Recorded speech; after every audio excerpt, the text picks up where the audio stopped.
आप देख रहे हैं एक नई जिंदगी।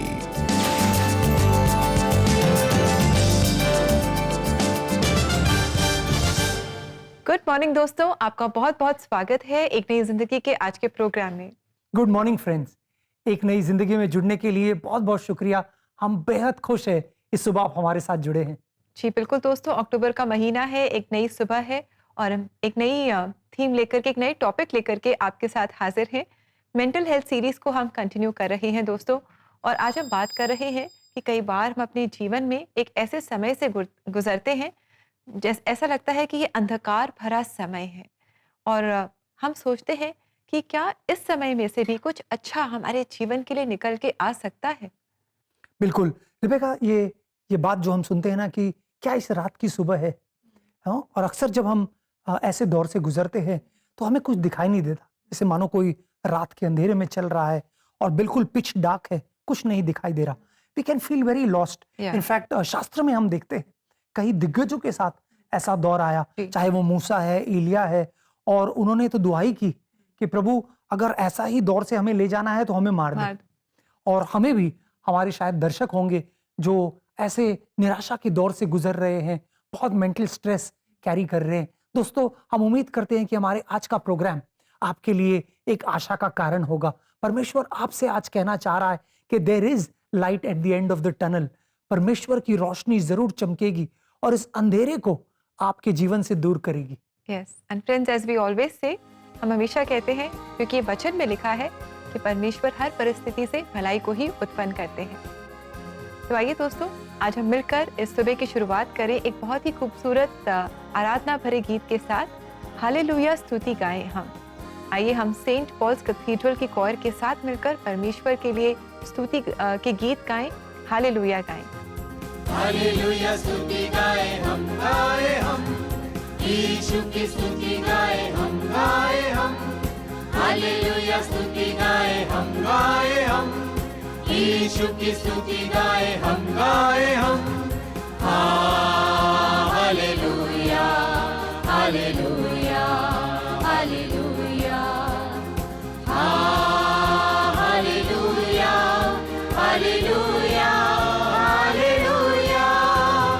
क्रूस पर बलि द्वारा अपना लहू बहाया, क्रूस पर बलि द्वारा अपना लहू बहाया। पाप को हटा कर साफ है किया, हमको बचा लिया। पाप को हटा कर साफ है किया, हमको बचा लिया। हालेलुया स्तुति गाएं हम, यीशु की स्तुति गाएं हम, हालेलुया स्तुति गाएं हम, यीशु की स्तुति गाएं हम,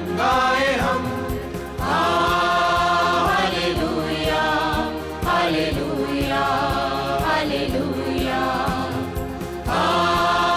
हालेलुया, हालेलुया, हालेलुया। इस जीवन भर में सदा तुझको ध्यान करूंगा, इस जीवन भर में सदा तुझको ध्यान करूंगा। तेरी आत्मा पाके, तेरी इच्छा जान के आगे भी बढ़ता रहूंगा। तेरी आत्मा पाके, तेरी इच्छा जान के आगे भी बढ़ता रहूंगा। हालेलुया स्तुति गाएं हम, यीशु की स्तुति गाएं हम, हालेलुया स्तुति गाएं हम, यीशु की स्तुति गाएं हम, हालेलुया, हालेलुया, हालेलुया,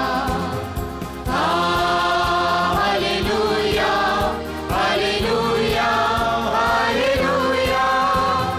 यीशु के पास आओ और मुक्ति को अपनाओ, यीशु के पास आओ और मुक्ति को अपनाओ।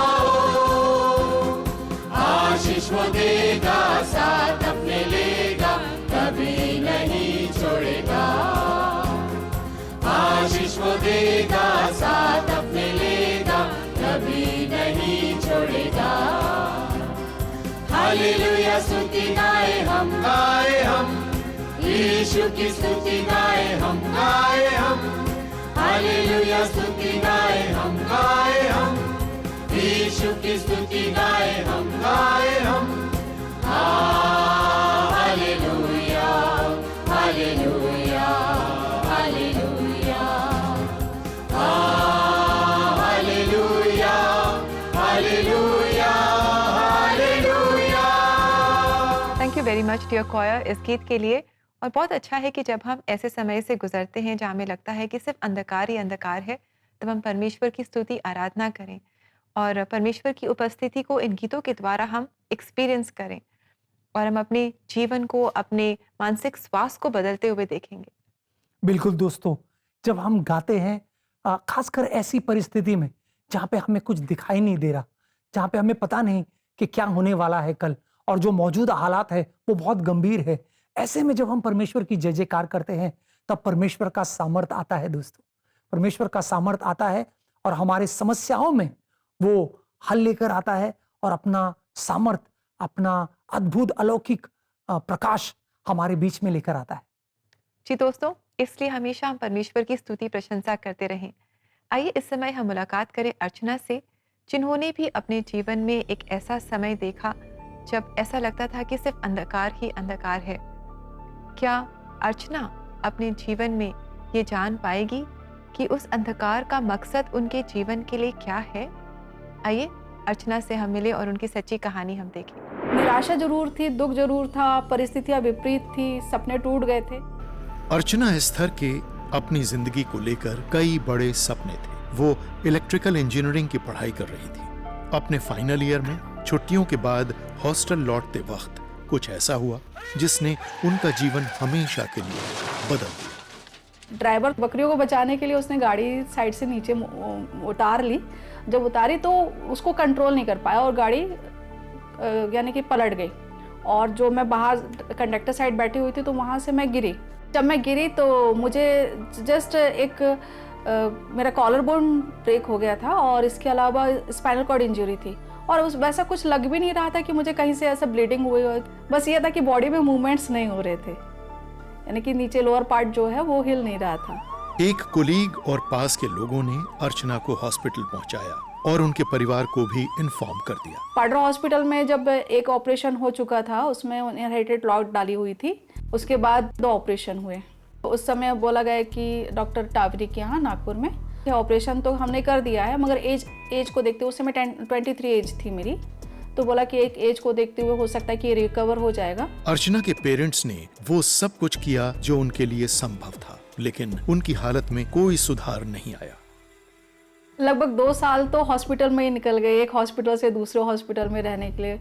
उसके बाद जब घर आई तो घर में 6 साल में घर से बाहर नहीं निकली, यानी बेड पर थी, इतना था कि करवट भी कराना पड़ता था और लेट बात का भी सारा इशू था। अपने भविष्य और स्वास्थ्य को लेकर अर्चना के मन में कई तरह के सवाल थे। लाइफ उनके लिए आसान नहीं थी। 2 साल में जब मेरा फाइनल ईयर था, सब लोग मेरे साथ वाले जितने क्लासमेट्स थे सब पास हो गए थे। कई बार लगता था कि बिस्तर पे लेटी हूँ, इसमें कोई बदलाव नहीं हो रहा, शरीर पे घाव हो गए थे, बेड सोर हो रहे थे। तो और भी ज़्यादा आदमी अपने शरीर को देख के बहुत ज़्यादा गलता है। अपने को दुख होता है तो सबसे ज़्यादा उसको हर्ट होता है। तो लगता था कि निराशा लगती थी, ऐसा लगता है इससे अच्छा तो मर ही जाना है।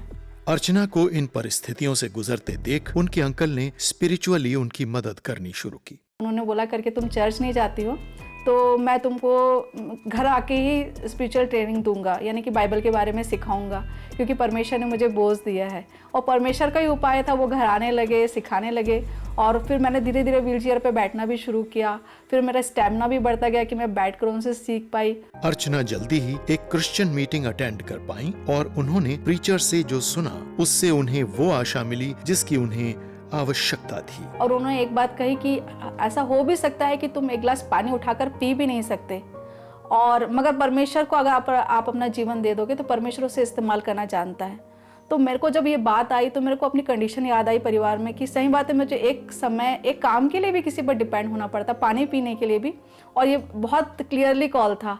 तो उसी समय मैंने परमेश्वर को कहा कि परमेश्वर ये जीवन मैं आपके हाथ में सौंपती हूँ। जब अर्चना ने बाइबल पढ़ना शुरू किया तो उन्हें विश्वास हो गया कि प्रभु के पास उनके जीवन के लिए योजना है। वो वचन मेरे को बार बार याद आता था जिसमें यीशु मसीह यिर्मयाह 29:11 में कहते हैं कि मैंने तेरे लिए जो योजनाएं बनाई उसे मैं जानता हूँ। तो मेरे मन में सवाल उठता था कि क्या योजना बनाई है परमेश्वर ने, और वो बोलता था कि वो भलाई की योजना है। तो मुझे लगता था कि भलाई की योजना, तो मन में एक अंदर से आवाज़ आती थी कि नहीं, कुछ है, कुछ करना है, कुछ यानी अचीव होगा, टाइम जरूर लगेगा मगर मिलेगा जरूर। कुछ समय बाद अर्चना की माँ गुजर गईं, लेकिन तब तक उन्होंने अपना ध्यान रखना सीख लिया था। प्रभु के साथ अर्चना ने अपनी पढ़ाई पूरी करने का फैसला किया और उसके बाद अलग अलग जगहों पर काम किया जब तक उनकी सरकारी नौकरी नहीं हुई। मैं खुद भी मेहनत करने लगी और खूब पढ़ाई किया, और जब एग्ज़ाम दिया तो पहले बार में एग्ज़ाम क्रैक कर लिया। वर्तमान में मैं एक गवर्नमेंट ITI में as a training officer appoint हूँ इलेक्ट्रीशियन के लिए। आज अर्चना अपने जीवन की खुशियों और आनंद के लिए प्रभु को धन्यवाद और सारी महिमा देती हैं। मेरे डैडी थे, वो तो चले गए हैं, मगर अब मेरी बहन की बेटी प्रार्थना रहती है। मैं परमेश्वर का बहुत कोटि कोटि धन्यवाद देती हूँ कि सारी परिस्थितियाँ हैं, मगर मुझे नहीं लगता कि मुझ में ये कमी है, व्हील चेयर पे हूँ। मुझे ऐसा लगता है मैं सब कुछ कर सकती हूँ, और ये सब काम करने की शक्ति परमेश्वर ने दिया है। परमेश्वर ने आनंद दिया था। परमेश्वर जैसे कहता है ना कि सदा आनंदित रहो, प्रभु में सदा आनंदित रहो, तो सही में परमेश्वर ने वो आनंद दिया था, और वो आनंद से कभी नहीं खत्म होने वाला है। Wow Archana, we are so happy to see you strong in the Lord. आप परमेश्वर में दृढ़ हैं, और हम परमेश्वर का धन्यवाद करते हैं आपके जीवन के लिए। उस एक्सीडेंट में परमेश्वर ने आपको बचाया, क्योंकि उसके पास आपके लिए एक मकसद है, एक पर्पस है, और वो पर्पस वो आपके जीवन में पूरा कर रहा है। बिल्कुल बिल्कुल, थैंक यू वेरी मच अर्चना जी आपकी कहानी के लिए कि चुनौतियों के वक्त आपने परमेश्वर को चुना, और आज परमेश्वर ने आपके जीवन में इतनी आशीष लाई है। आप प्रभु में बने रहें। दोस्तों, अक्सर जब हम अंधेरे के बारे में बात करते हैं तो पता है शास्त्र में एक शब्द भी है, तूफान। हम अक्सर तूफानों के बारे में पढ़ते हैं, अलग अलग किस्म का तूफान लोगों के जीवनों में आया। अब आज हम जिस काल में जीते हैं, हम अक्सर नाव का इस्तेमाल नहीं करते, इसलिए शायद वास्तविक तूफान हमारे जीवन में ना हो, लेकिन अलग अलग तूफान हमारे जीवन में आते हैं जिससे कि हम खुद गुजरते हैं, है ना। चाहे आपके परिवार में कोई मुसीबत का तूफान आया होगा, शायद आपके काम के क्षेत्र में किसी तूफान से आप गुजर रहे हैं, शायद जिस समाज में आप जी रहे हैं, शायद देश में कोई उथल पुथल हुआ है, और ये सारे तूफानों का सामना हम अक्सर करते हैं। यीशु मसीह की कहानी है जहां पर यीशु के शिष्य 12 शिष्य नाव में बीच रात में अंधेरे में एक जगह से दूसरी जगह जा रहे थे, और उन्हें एक नदी से होकर जाना था, और यीशु भी उस नाव में उनके साथ थे। और कहानी शायद आपने सुनी होगी कि जब वो बीच समुद्र में थे तब एक भयंकर तूफान आया, यहाँ तक कि जो शिष्य थे उनमें से कई मछुआरे थे, उन्हें डर लगा कि वो कहीं मर ना जाएं। इतना भयंकर तूफान था, तो वो जाकर यीशु को उठाते हैं, और यीशु उठता है और उस तूफान को एक आवाज से डांटता है और शांत कर देता है। बहुत ही खूबसूरत कहानी है दोस्तों।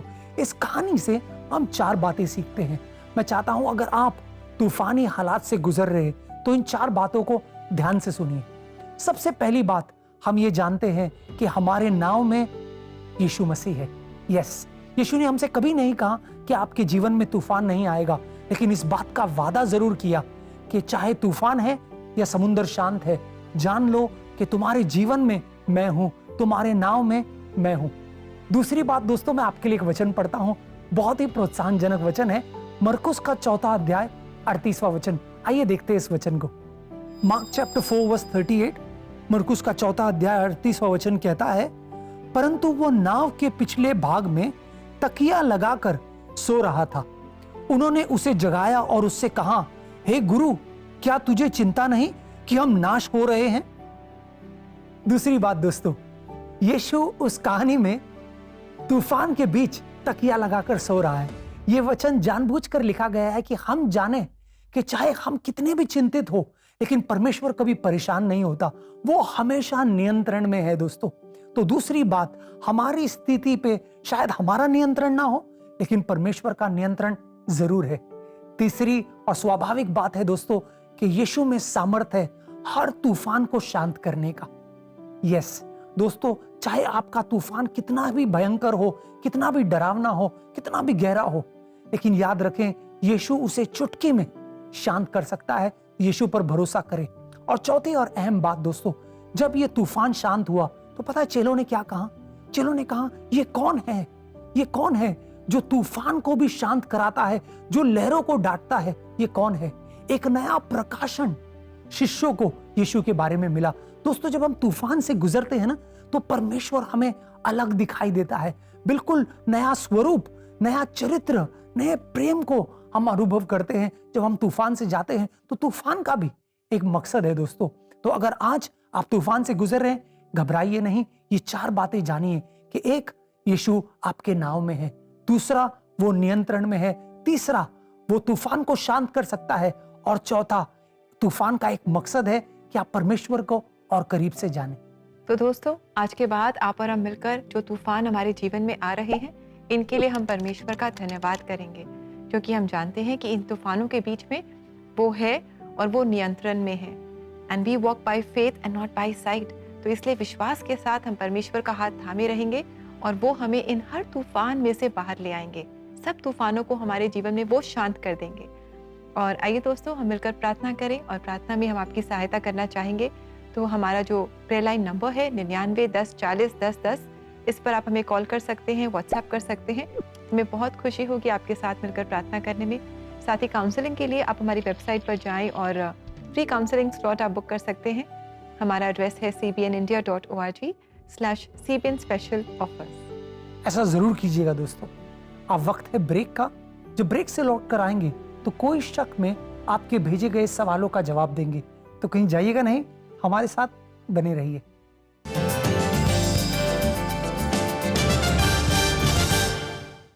दोस्तों, इन 3 इजी स्टेप्स में आप अभी अपने काउंसलिंग स्लॉट को बुक कर सकते हैं। Step 1, go to cbnindia.org। Step 2, click on CBN special offers. And step 3, book your counselling slot.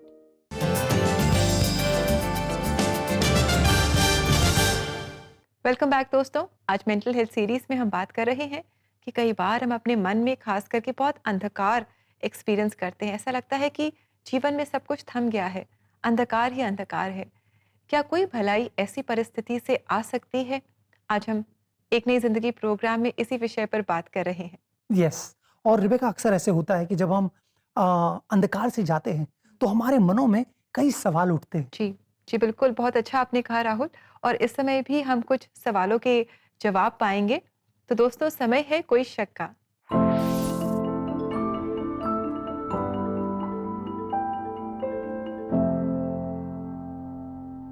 Thank you very much आपके सवालों के लिए। आप इसी तरह अपने सवाल हमें लगातार भेजते रहें, क्योंकि आपके सवालों से हम बहुत कुछ सीखते हैं।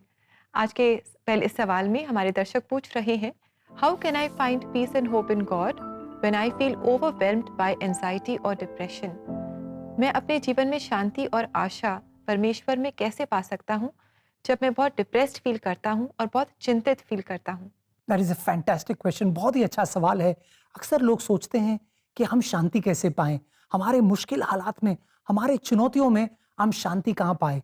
दोस्तों, अक्सर संसार में हम देखते हैं लोग शांति की तलाश में किसी जगह पर जाते हैं, किसी पहाड़ में जाते हैं, किसी के पीछे चलते हैं। लेकिन मसीहों के लिए शांति क्या है? कोई सोच नहीं है। शांति एक मनुष्य है। यीशु मसीह ने कहा, मैं तुम्हें शांति दूंगा। वो शांति का राजकुमार है। तो आपके डिप्रेशन में आप यीशु के पास आ सकते हैं, आप यीशु के करीब आ सकते हैं, वचनों को पढ़ सकते हैं, यीशु से प्रार्थना कर सकते हैं, उसके गीत गा सकते हैं। जैसे आप ऐसा करेंगे, आप यीशु मसीह को अनुभव करेंगे और यीशु मसीह के शांति को व्यक्तिगत जीवन में अनुभव करेंगे। जी बिल्कुल दोस्तों, हमारा प्रभु यीशु मसीह हमारा शांति का राजकुमार है। आइए देखते हैं हमारा अगला सवाल। हमारे दर्शक पूछ रहे हैं, can faith alone heal mental illness? अगर हम किसी मानसिक बीमारी से गुजर रहे हैं तो क्या सिर्फ विश्वास के द्वारा हम इससे बाहर आ सकते हैं?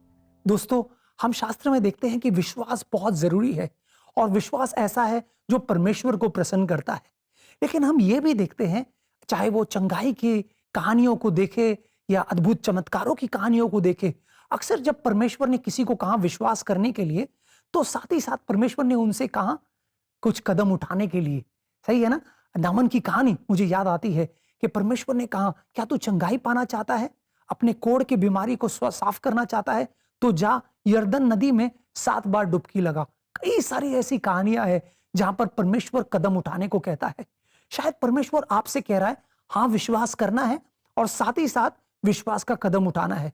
हो सकता है कोई दवाई लेना है, किसी का सलाह मशवरा करना है, किसी वचन पर अमल करना है, कुछ देना है, कुछ परमेश्वर के विश्वास को मानना है। तो याद रखिए, विश्वास कार्यों के बगैर मृतक है। Faith without works is dead. तो आपको देखना है कि फेथ और वर्क्स का कॉम्बिनेशन है जो आपको आशीष देगा। जी बिल्कुल, और ऐसा करने के लिए अगर आप प्रार्थना चाहते हैं तो ज़रूर आप हमारे प्रेयर लाइन नंबर 99 10 40 10 10 पर हमसे संपर्क करें। हमें बहुत खुशी होगी आपके साथ मिलकर आपके लिए प्रार्थना करने में। साथ ही दोस्तों, अगर आपके पास ऐसे और सवाल हैं तो ज़रूर आप हम तक अपने सवाल पहुंचाएं। आप हमारे प्रेयर लाइन नंबर पर अपने सवाल भेज सकते हैं, या आप CBN इंडिया यूट्यूब चैनल पर जाकर एपिसोड्स के कमेंट सेक्शन में भी अपने सवाल हमारे साथ शेयर कर सकते हैं। दोस्तों, आज हम बात कर रहे हैं कि जब हम अंधेरे से गुजरते हैं, अंधेरे दौर से गुजरते हैं, तो ऐसे में हम कैसे अपने विश्वास को मजबूत रखें, कैसे अपने मानसिक परिस्थिति को संभालें और कैसे परमेश्वर पर यकीन करें। रेबेका, क्या आप जानते हैं कि ऐसे दौर से जब हम गुजरते हैं, क्या कुछ हम ऐसा कर सकते हैं जो हमारा ध्यान परमेश्वर की ओर केंद्रित करे? कुछ ऐसी चीजें? जी बिल्कुल, बहुत ज़रूरी है कि हम वचन पढ़ें, प्रार्थना करें और परमेश्वर के लोगों की संगति में हम रहें, कलीसिया में हम जाएं और समय बिताएं। लेकिन साथ ही साथ बहुत अच्छा है कि हम कुछ ऐसी एक्टिविटीज़ में भी एंगेज हों, ताकि हम अपना मन बुरी बातों में ना लगाएं, या फिर बुरे विचारों की ओर हम अपना जो ध्यान लगाते हैं उससे हम थोड़ा भटका करके कुछ एक्टिविटीज़ में भी हम अपने आप को एंगेज कर सकते हैं। इनफैक्ट इस समय हम ऐसी ही एक एक्टिविटी के बारे में बात करने वाले हैं। तो आइए दोस्तों, इस समय हम देखते हैं एक खास सेगमेंट, और इसका नाम है इट इज़ वेल सीरीज़। इसमें आज हम मुलाकात करेंगे सिल्कम मोमेंट से और जानेंगे कि जब वो अपने जीवन में मुश्किल वक्त से गुजर रही थी और मेंटली बहुत स्ट्रेस थी, तब कैसे वो अपने बगीचे में उन्होंने समय बिताया, अपने जो पौधे हैं इनके साथ उन्होंने समय बिताया, और कैसे उनके जो सूखे पौधे थे वो फिर से हरे भरे हो गए। और सिर्फ पौधे ही हरे भरे नहीं हुए दोस्तों, उनका मन भी हरा भरा हो गया। और आइए इनसे मुलाकात करें और इनसे जानें कि हम अपने मन को कैसे बदल सकते हैं।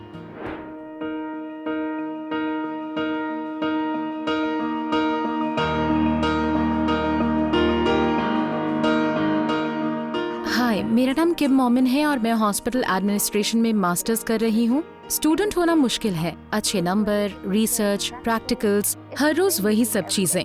और इस बोरियत भरी बेहद बिजी रूटीन ने मेरे सेहत पर ही नहीं बल्कि मानसिक तौर पर भी मुझ पर असर डालना शुरू कर दिया था।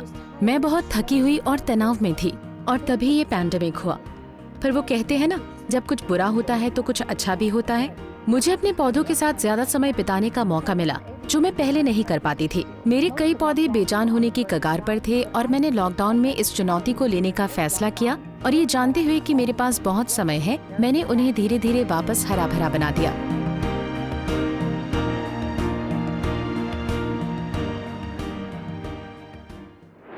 थैंक यू वेरी मच सिल्कम, आपने हमें बताया कि अगर हम अपने मन को पॉजिटिव और इंटरेस्टिंग कंस्ट्रक्टिव बातों में, हॉबीज़ में एंगेज करेंगे तो हम बहुत सारे मानसिक तनाव से बच सकते हैं। बिल्कुल दोस्तों, शायद आप भी ऐसी कोई हॉबी को अडॉप्ट कर सकते हैं और एंजॉय कर सकते हैं, क्योंकि परमेश्वर ने हमें एक जीवन दिया है और प्रभु चाहता है कि हम उसका आनंद लें। दोस्तों, अब समय छोटे से ब्रेक का। जब ब्रेक से लौट कर आएंगे तो हम आपके लिए प्रार्थना करने वाले हैं, खासकर उनके लिए जो शायद एक अंधेरे दौर से गुजर रहे हैं। हम प्रार्थना करेंगे कि परमेश्वर के उजाले को आप अपने जीवन में आता देखेंगे। कहीं जाइएगा नहीं, हमारे साथ बने रहिए।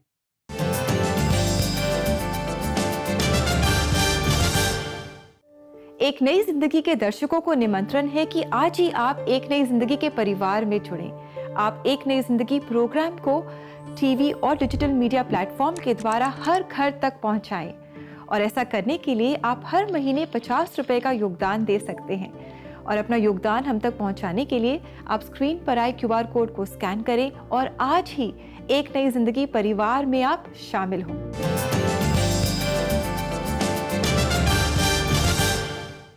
वेलकम बैक दोस्तों। आज एक नई जिंदगी प्रोग्राम में हम एक बहुत ही इंटरेस्टिंग टॉपिक पर बात कर रहे हैं। कई बार जब हम अपने जीवन में अंधकार का सामना करते हैं, कुछ ऐसी परिस्थितियों का सामना करते हैं जहाँ लगता है कि शायद सारे दरवाजे बंद हो गए हैं, कोई रास्ता खुला हुआ नहीं है, ऐसा लगता है कि तूफान हमारे जीवन में आ गया है। आज हम जान रहे हैं कि परमेश्वर ऐसी परिस्थितियों में से भी भलाई को उत्पन्न करते हैं।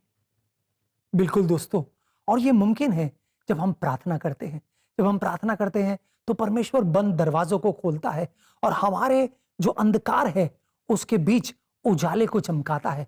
परमेश्वर की रोशनी आती है। यीशु मसीह ने कहा, मैं इस जगत की ज्योति हूं। हम ज्योति को जानते हैं, ज्योति को अनुभव करते हैं। तो आइए दोस्तों, इस समय भी हम प्रार्थना करें। खासकर हम उनके लिए प्रार्थना करना चाहते हैं जो हमारे दर्शक हैं। शायद आप एक अंधेरे दौर से जा रहे हैं। आज हम प्रार्थना करेंगे कि परमेश्वर का उजियाला आपकी परिस्थिति में चमकेगा। आइए मिलकर प्रार्थना करते हैं।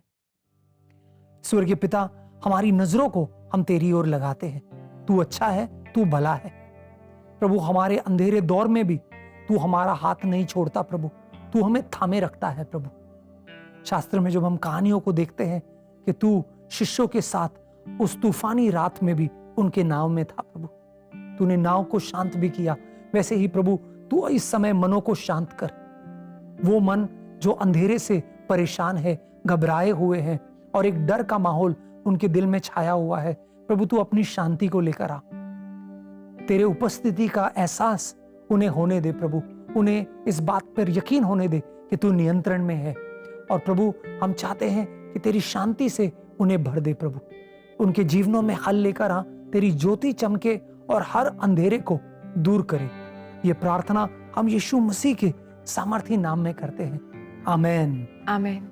आमेन। दोस्तों याद रखें, चाहे स्थिति कितनी भी अंधेरी क्यों ना हो, लेकिन परमेश्वर का उजाला उस अंधेरे को चुटकी में दूर करेगा। जी दोस्तों, वचन हमें यही बताता है।